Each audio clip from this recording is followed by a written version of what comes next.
Hai, saya Marta Suherman. Hari ini kembali ke sesi Q&A dan saya akan menjawab satu buah email yang sudah masuk ke dalam inbox saya.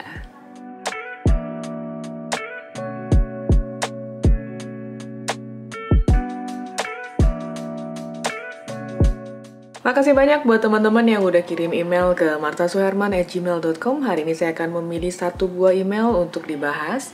Email yang saya pilih hari ini adalah email dari Habibi Rahman. Alamat emailnya adalah habibirhm14@gmail.com. Di sini ada tulisannya, "Hai, nama saya Habibi Rahman. Saya bekerja di instansi sekolah. Di sini saya ditugaskan sebagai fotografi untuk dokumentasi dan publikasi di website dan sosial media. Sebenarnya saya sebagai pemula bingung apa sih yang harus saya utamakan dalam sebuah pengambilan foto. Dalam setahun biasanya saya ada kegiatan siswa, lomba, pensi, basar, dan lain-lain. Yang kedua adalah rapat sekolah, acara perpisahan, acara hari keagamaan, acara kemah, pelantikan OSIS, dan banyak lagi. Dan bingung terutama dalam sebuah foto rapat dan melibatkan banyak orang. Jujur saat ini saya asal jepret. Mohon bimbingannya." Kemudian ada tambahan lagi, kamera yang saya gunakan adalah Nikon D5600. Nah, sebelum masuk ke dalam pembahasan hari ini, saya ingin ngucapin makasih banyak buat teman-teman yang selalu support channel ini, dan juga buat teman-teman yang sudah subscribe, dan yang belum subscribe silahkan di-subscribe sekarang, karena setiap minggunya saya mengupload 2 buah video yang membahas seputar fotografi. Dan buat teman-teman yang mungkin sering menanyakan apakah bisa kelas private fotografi bersama saya, silahkan kontak ke nomor ini. Dan juga yang buat teman-teman yang suka nanya soal bisa nggak manggil saya sebagai juri atau sebagai narasumber, juga bisa langsung kontak ke nomor tersebut. Demikian juga halnya buat teman-teman yang membutuhkan jasa social media management, fotografi, dan juga videografi, bisa langsung kontak ke nomor tersebut. Oke, nah hari ini karena kebetulan pertanyaannya seputar foto liputan ya, dan ini foto liputannya spesifik untuk kebutuhan website dan social media management yang sekarang mungkin ramai banyak dilakukan oleh banyak perusahaan. Nah, saat ini saya akan coba sharing beberapa tips buat teman-teman yang mungkin sedang belajar untuk social media management, kemudian juga bingung bagaimana caranya meng-create konten supaya bisa represent untuk konten-konten tersebut, ya bisa relate, bisa menyampaikan message-nya secara baik. Nah, disimak di video kali ini, saya akan membahasnya satu persatu. Oke, nah kebetulan saya punya satu perusahaan yang namanya adalah PT Visual Sinergi Tama Buana, di mana salah satu divisi yang saya jalankan adalah divisi Social Media Management. Di sini saya memegang beberapa brand ya. Jadi di sini saya mengelola account dari klien-klien saya ini, dari pembuatan konten sampai eksekusinya day by day sampai ke reportingnya. Jadi buat teman-teman yang mungkin penasaran kayak gimana sih sebenarnya kalau kita ingin ngurusin sosial media, lalu bagaimana sih caranya create sesuatu konten yang mungkin bisa represent dari perusahaan tersebut. Ini juga ada kaitannya dengan profesi yang saya jalankan sekarang sebagai fotografer di komersial dan juga di corporate. Sebenarnya kalau tadi saya baca emailnya itu mengenai liputan ya, sebenarnya tidak begitu sulit. Jadi di sini nanti tinggal kembali ke poinnya dan juga brief dari tempatnya Habibi bekerja nih. Jadi nanti sebelum melakukan apa yang saya sarankan di sini tipsnya, mencoba untuk berdiskusi dulu dengan atasannya nih. Kira-kira message apa sih yang ingin di-deliver gitu ya. Jadi kita tahu ketika kita mau mendesain sebuah website atau mendesain sebuah account di Instagram, sebenarnya pesan apa yang ingin disampaikan gitu. Mungkin saya akan coba membantu memberikan tips. Mungkin kalau kontennya di sini adalah untuk sebuah sekolah gitu ya, pasti banyak faktor yang ingin disampaikan di sana. Salah satunya yang udah pasti karena ini adalah berkaitan dengan anak-anak ya, dan anak-anak sekolah ini kan harus happy ya, bukan suatu paksaan gitu. Jadi di sini pasti unsur kebahagiaan, keceriaan anak-anak itu pasti menjadi satu unsur yang harus ditampilkan dalam foto-foto kita.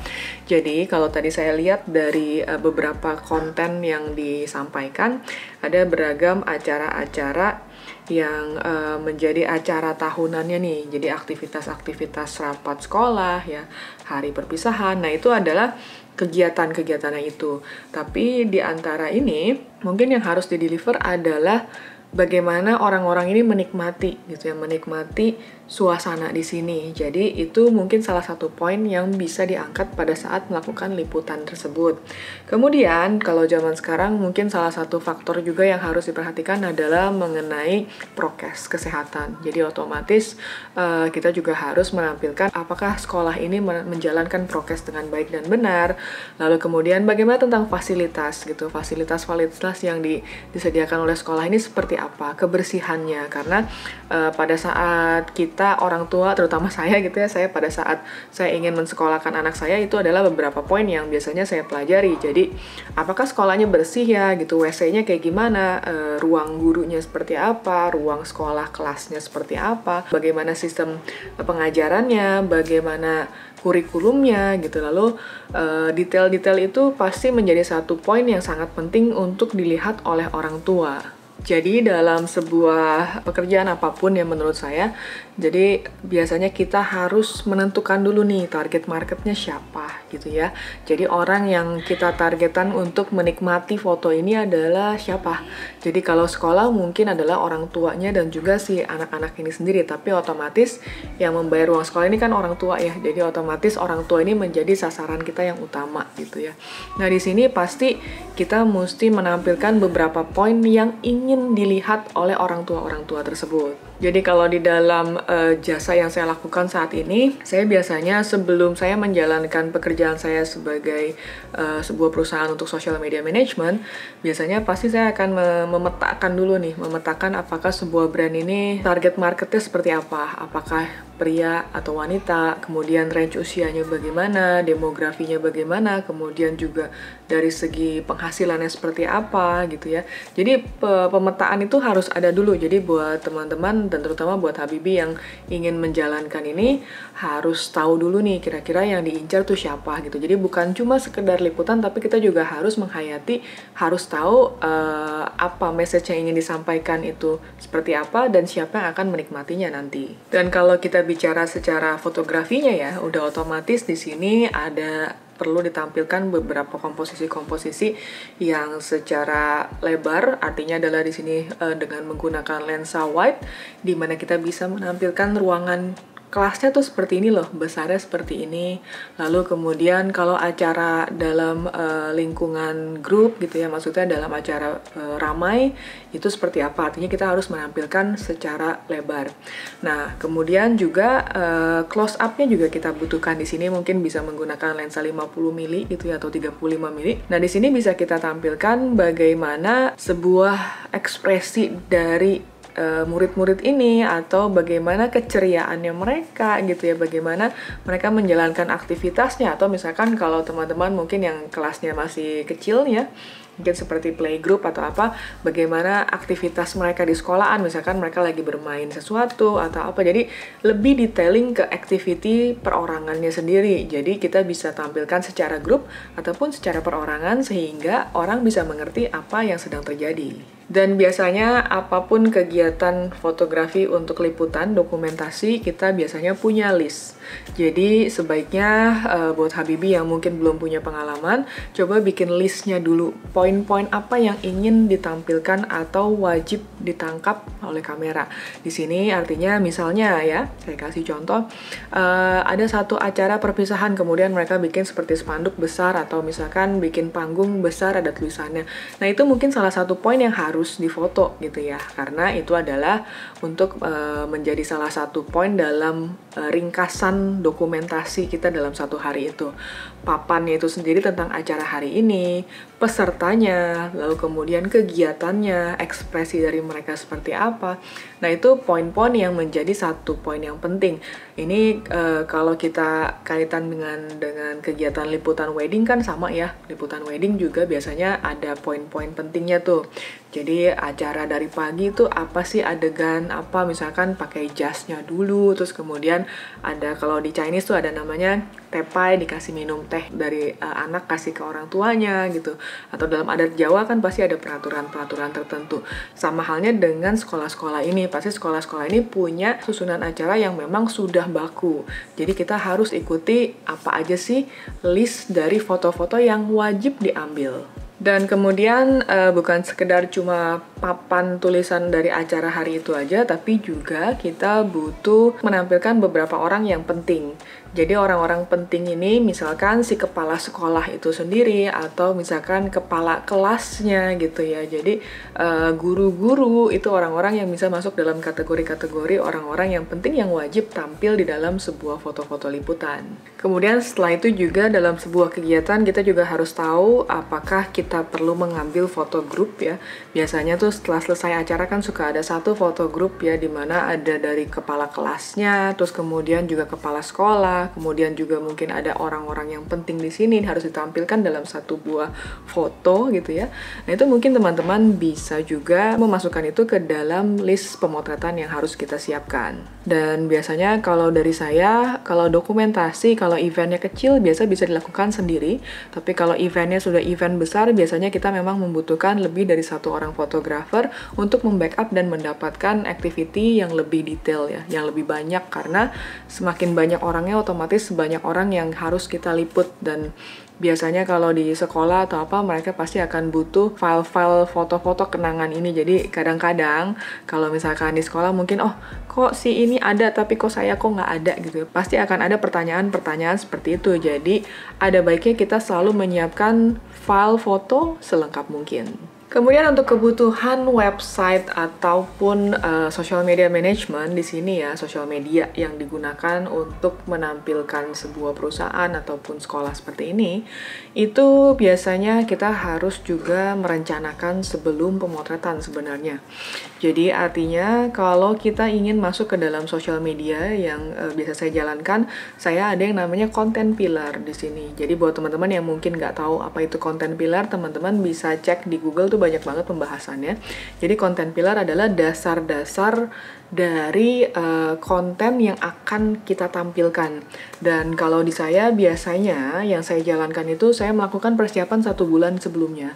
Jadi pada saat saya memiliki klien yang menanyakan tentang jasa yang saya lakukan, biasanya saya melakukan meeting berapa kali. Setelah semuanya deal, abis itu saya akan menyiapkan konten-konten yang nanti akan ditayangkan di account mereka. Jadi biasanya konten pillar ini bisa mencakup macam-macam tergantung dengan apa yang kita ingin tampilkan di sana gitu. Dan biasanya kalau saya pribadi, saya ada beberapa konten yang umum yang saya lakukan adalah yang pertama konten untuk yang promosinya sendiri. Jadi biasanya tuh pertama ada promotional item yang biasanya saya tampilkan selalu tiap bulan. Nah ini produk apapun dari sosial media yang saya pegang, biasanya itu saya akan informasikan. Misalnya kalau sekolah mungkin ada pas lagi ada promo gitu, misalnya ketika ada pameran apa mungkin kita bisa ikut ke sana, mungkin dapat special price atau apa.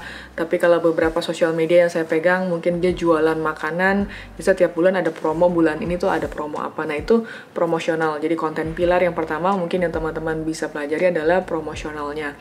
Yang kedua adalah product knowledge. Jadi di sini biasanya kita akan jelaskan produk apa yang kita akan jual dan kemudian apa benefitnya kalau kita membeli produk tersebut. Jadi mungkin untuk Habibie juga bisa dipelajari dari sekolah ini juga apa sih kelebihannya dari sekolah ini sehingga orang harus tahu kenapa harus masuk ke dalam sekolah ini atau apa gitu ya.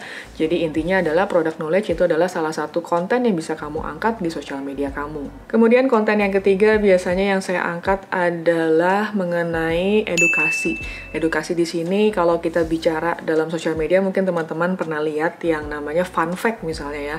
Ketika kita mengkonsumsi makanan ini, gizi yang kita dapat adalah apa-apa-apa. Nah ini sebenarnya data-data yang kita mengedukasi market kita supaya dia tahu, oh kalau saya beli ini tuh saya dapat gizinya tuh ini gitu ya.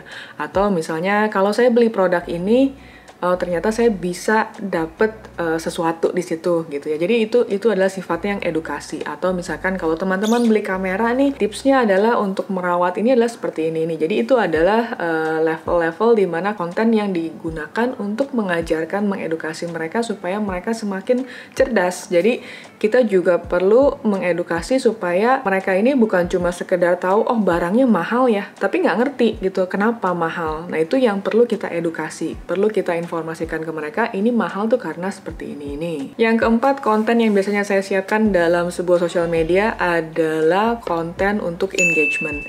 Engagement di sini artinya kita harus menyiapkan beberapa seperti games atau quiz gitu ya, yang biasanya memang digunakan supaya orang tertarik untuk berlama-lama di account kita, ngeliat terus kemudian mereka ngerasa oh kayaknya ada sesuatu yang menarik yang bisa kita punya engagement, berasa lebih dekat dengan si brand itu sendiri. Kemudian juga kalau teman-teman mungkin pernah melihat ada yang account yang suka merepost ya, merepost foto seseorang atau apa, itu disebut sebagai UGC atau User Generate Content, di mana konten-konten ini adalah konten yang dihasilkan oleh user dari produk tersebut dan kita melakukan reposting.